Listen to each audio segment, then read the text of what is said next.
اگر کسی شخص نے مسجد میں کوئی کنسٹرکشن کا کام کروایا ہے اور اب وہ ڈیمانڈ کر رہا ہے مسجد کمیٹی سے کہ مسجد میں میرے نام کی تختی لگائی جائے کہ جی یہ وضو خانہ میں نے بنوایا ہے یا قالین میں نے صدقہ کیا ہے، تو یہ جو آپ حرکت کر رہے ہیں اس سے تو یقیناً آپ یہ چاہ رہے ہیں کہ ریاکاری کریں. ہاں ایک دفعہ اناؤنسمنٹ ہوگی کہ جی فلاں صاحب نے کروایا، بات ختم ہوگی، لیکن اس کو تختی بنا کے لگانا وہاں پہ، تو یہ پھر ہم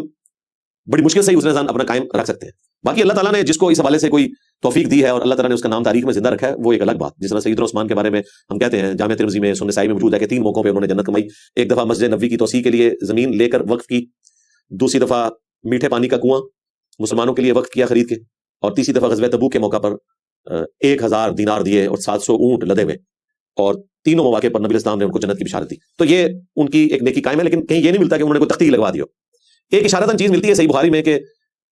سیدنا سعد ابن عبادہ سفر پہ تھے، خزرج کے سردار،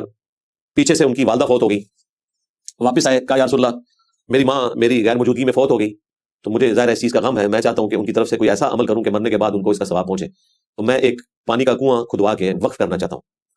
آج کل اتنا ایشو ہے، اس زمانے میں تو آپ سوچ لیں کہ لوگ 5-5 6-6 میل فاصلے سے پانی بھر کے لایا کرتے تھے، اور میٹھے پانی کا کنواں اگر آپ کے گھر کے قریب ہو، اگرچہ آپ کو موٹر کے بغیر ڈول ڈال کے نکالنا پڑے تب بھی بہت بڑی آسانی ہے. تو انہوں نے کہا کہ میں میٹھے پانی کا کنواں جو ہے وقف کرنا چاہتا ہوں. تو آپ صلی اللہ علیہ وآلہ وسلم سے انہوں نے عرض کیا کہ کیا اس کا نفع میری والدہ کو پہنچے گا؟ تو آپ نے فرمایا پہنچے گا.